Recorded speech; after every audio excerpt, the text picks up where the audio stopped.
तो नमस्कार, एक बार फिर से आप लोगों के सामने आ गए हैं मैच नंबर 60 की प्लेइंग 11। ये 60 वाला जो मुकाबला है, ये मुकाबला बड़ा निर्णायक मुकाबला होने वाला है। दोनों टीमों के लिए मुकाबला बहुत ज़रूरी है, दोनों टीमों के लिए, लेकिन खास तौर पर आरसीबी के लिए मुकाबला बहुत ज़रूरी है जीतना, क्योंकि आरसीबी ने 12 मुकाबले खेले हैं। 12 मुकाबलों में 5 हार के साथ 7 जीत हैं और 7 जीत के साथ 14 पॉइंट्स हैं। तो आरसीबी अभी चौथे पायदान पर है, क्योंकि पॉइंट टेबल का अगर गणित को समझेंगे तो ये मुकाबला बहुत ज़रूरी है आरसीबी के लिए जीतना।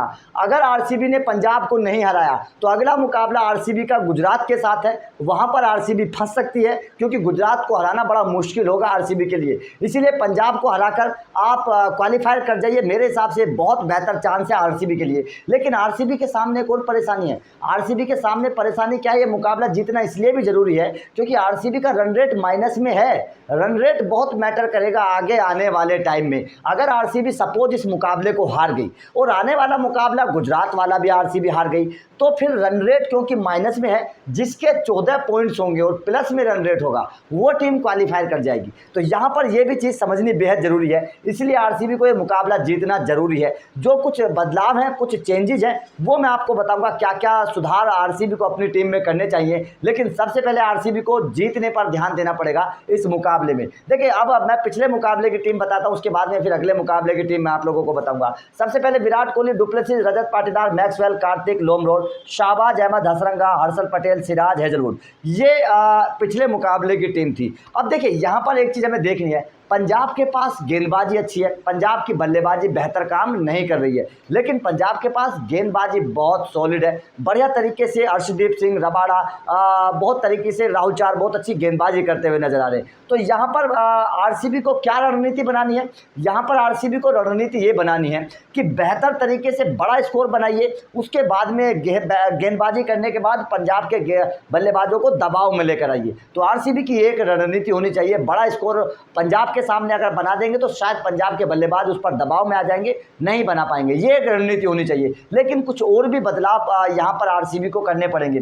यहाँ पर देखिए, कोहली रहेंगे, बिल्कुल रहेंगे, उसके बाद में डुप्लेसिस रहेंगे, बिल्कुल। देखिए, ये दोनों की जोड़ी जो है ना, वो बहुत ज़रूरी है। और सबसे बड़ी बात है कोहली का बल्ला चलना, क्योंकि अब आईपीएल का जो है ना निर्णायक मोड़ आ चुका है। यहाँ पर अगर कोहली चूक गई, यहाँ पर अगर कोहली के बल्ले से रन नहीं बने, तो फिर बहुत बड़ी मुश्किल हो जाएगी, क्योंकि कोहली को आरसीबी बाहर तो निकाल नहीं सकती है। बेशक वो डक पर आउट होते रहे, बेशक वो उनका बल्ला ना चले, कोहली को बाहर निकालने की हिम्मत तो आरसीबी के अंदर है नहीं। इसीलिए कोहली को परफॉर्म करना पड़ेगा, रन बनाने पड़ेंगे कोहली को, और रन बनाने के लिए कोहली को थोड़ा संभल कर खेलना पड़ेगा, बेशक वो गेंद ले ले।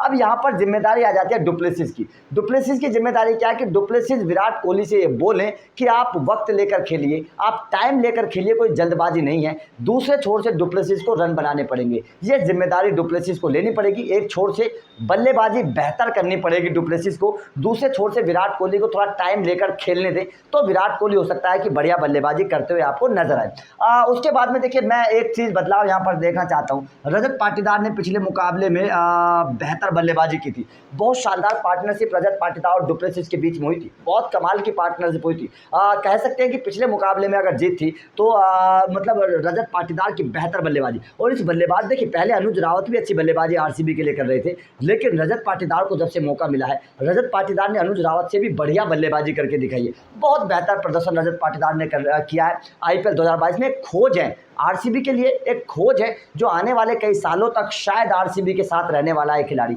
तो रजत पाटीदार बेहतर बल्लेबाजी। उसके बाद में देखिए, मैक्सवेल जितना बड़ा नाम है उतना बड़ा काम मैक्सवेल ने नहीं किया। जितना बड़ा नाम है मैक्सवेल का, उतना बड़ा काम मैक्सवेल ने नहीं किया है। एक तेज तर्रार, देखिए 20, 25, 30 रन बनाकर जा रहे हैं, लेकिन तेज तर्रार जो अर्धशतक होता है, 70-80 रन होते हैं, वो मैक्सवेल के बल्ले से नहीं निकले हैं अभी तक। तो मैक्सवेल के बल्ले से एक बहुत तेज 50 की जरूरत है आरसीबी को। 25-30 रनों से काम नहीं चलेगा। 25-30 रन बनाकर मैक्सवेल को स्टार्ट मिल रहा है, ऐसी बात नहीं स्टार्ट नहीं मिल रहा है। आईपीएल में मैक्सवेल को स्टार्ट मिल रहा है, लेकिन मैक्सवेल उस स्टार्ट को बड़ी बड़ी पारी में कन्वर्ट नहीं कर पा रहे हैं। सबसे बड़ी परेशानी मैक्सवेल के साथ यही है कि छोटे स्टार्ट को बड़ी पारी में कन्वर्ट नहीं कर पा रहे हैं। ये मैक्सवेल को करना पड़ेगा इस मुकाबले में, क्योंकि ये मुकाबला आरसीबी को इस मुकाबले की अहमियत समझनी पड़ेगी। ये निर्णायक मुकाबला है। इस मुकाबले को हारे तो समझ लीजिए कि आप बाहर भी हो सकते हैं, क्वालिफायर भी नहीं कर पाएंगे। ये भी मुश्किल है आरसीबी के लिए। तो यहाँ पर सारे खिलाड़ियों को जिम्मेदारी लेकर खेलना पड़ेगा।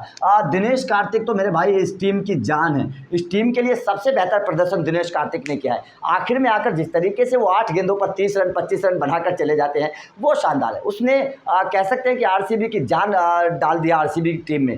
तो बहुत बेहतर बल्लेबाजी दिनेश कार्तिक है। लेकिन मैं चाहता हूं कि अगर विकेट ना गिरे शुरुआत में और आरसीबी की शुरुआत बढ़िया होती है तो दिनेश कार्तिक को आप प्रमोट भी कर सकते हो मैक्सवेल की जगह, क्योंकि दिनेश कार्तिक जैसा इन्फॉर्म बल्लेबाज जिसको उसको ज़्यादा से ज़्यादा गेंदें खेलने को मिलेंगी तो आरसीबी के लिए बेहतर होगा। ज़्यादा से ज़्यादा रन वो बना सकते हैं। इसलिए जैसे पिछला मुकाबला था, पिछले मुकाबले में बेहतर शुरुआत इन दोनों ने रजत पाटीदार और डुप्लेसिस ने दी थी, तो वहाँ पर आप कार्तिक को प्रमोट कर सकते थे, मैक्सवेल को उनसे नीचे भेज सकते थे। ये एक बेहतर हो सकता है। लोमरोड ने कुछ अच्छी पारियां खेली हैं। लोमरोड की बल्लेबाजी देखिए, लोमरोड को हमने डोमेस्टिक क्रिकेट में देखा है, बहुत बेहतर पारियां खेलते हुए लोमरोड को देखा है। लेकिन लोमरोड की जो पारी है बहुत कमाल की है और निचले क्रम पर आकर लोमरोड बेहतर बल्लेबाजी करते हुए हमें नजर आ रहे हैं। शाहबाज अहमद शुरुआत के हीरो, अब तो देखिए बाकी और भी हीरो इस टीम में आ गए हैं, लोमरोड भी आ गए हैं, मैक्सवेल भी आ गए, लेकिन शुरुआत में शाहबाज अहमद और दिनेश कार्तिक ने कई मैच जिताए आरसीबी को। इन दोनों की बल्लेबाजी बहुत सॉलिड, इन दोनों ने बल्लेबाजी को। शाहबाज अहमद इस टीम के लिए इसलिए भी बेनिफिट वाले खिलाड़ी हैं क्योंकि वो गेंदबाजी भी करते हैं। वो गेंदबाजी से भी 2-3 ओवर निकालकर विकेट भी चटका देते हैं। तो शाहबाज अहमद इसलिए भी आरसीबी के लिए ज़रूरी हैं खेलने। तो शाहबाज अहमद बढ़िया प्रदर्शन करें।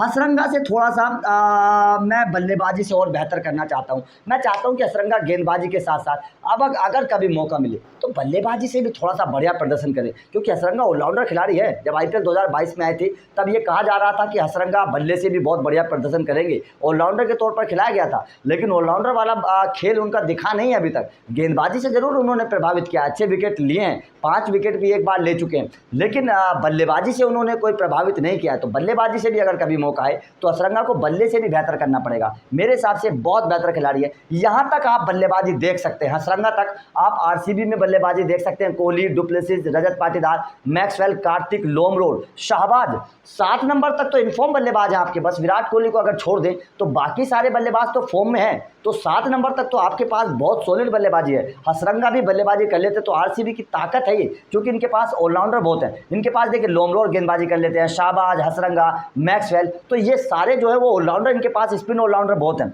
हर्षल पटेल, देखिए इस टीम की तेज़ गेंदबाजी की जान है हर्षल पटेल। तेज़ गेंदबाजी में जिस तरीके से इस गेंदबाज ने अपना वेरिएशंस दिखाए हैं, स्लोअर्स पे जिस तरीके से बल्लेबाजों को परेशान किया है वो बहुत शानदार है। उसने एक तरीके से आरसीबी में जान फूंक दी है। आखिरी ओवर्स में, डेथ ओवर्स में इनके खिलाफ रन बनाना बड़ा मुश्किल है। आप हर्षल पटेल के खिलाफ आखिरी ओवर्स में रन नहीं बना सकते, रिस्क नहीं ले सकते। बहुत सॉलिड गेंदबाजी करते हैं। एक बेहतर इनके पास स्लोअर्स है, बेहतर ऑफ स्टंप के बाहर बल्लेबाज को छोड़कर जाती हुई गेंद है, बहुत सॉलिड गेंदबाजी वो कर रहे हैं इस वक्त। मोहम्मद सिराज ने भी बेहतर प्रदर्शन किया है और हेजलवुड तो खैर तजुर्बेकार खिलाड़ी हैं। हेजलवुड तो जब से इस गेंदबाजी में आए हैं शुरुआत के ओवर्स में बहुत मजबूती देते हैं आरसीबी के लिए हेजलवुड। तो ये एक प्लेइंग 11 है आरसीबी की, जो मैं चाहता हूं कि विराट कोहली, देखिए विराट कोहली के साथ लगातार आउट ऑफ फॉर्म की बात चल रही है तो out of form Virat Kohli चल रहे हैं डुप्लेसिस के साथ। मेरा मानना है कि डुप्लेसिस को थोड़ा बेहतर करना पड़ेगा, विराट कोहली को टाइम देना पड़ेगा। विराट कोहली को टाइम मिलेगा तब विराट कोहली अच्छी पारी खेलेंगे। अगर विराट कोहली को आपने शुरुआत से रन बनाने के लिए बोल दिया तो मामला गड़बड़ हो जाएगा। तो आपका इस प्लेइंग 11 पर क्या कहना है? आप इस प्लेइंग 11 में क्या बदलाव देखना चाहते हैं? कमेंट करके जरूर बताइएगा। और क्या आपको लगता है कि आरसीबी पीबीकेएस को हरा पाएगी? क्योंकि ये मुकाबला आरसीबी के लिए करो या मरो वाला मुकाबला है। आपका इस प्लेइंग 11 पर क्या कहना है? कमेंट करके जरूर बताइएगा। वीडियो अच्छी लगे तो लाइक करिएगा, शेयर करिएगा, चैनल को सब्सक्राइब जरूर कर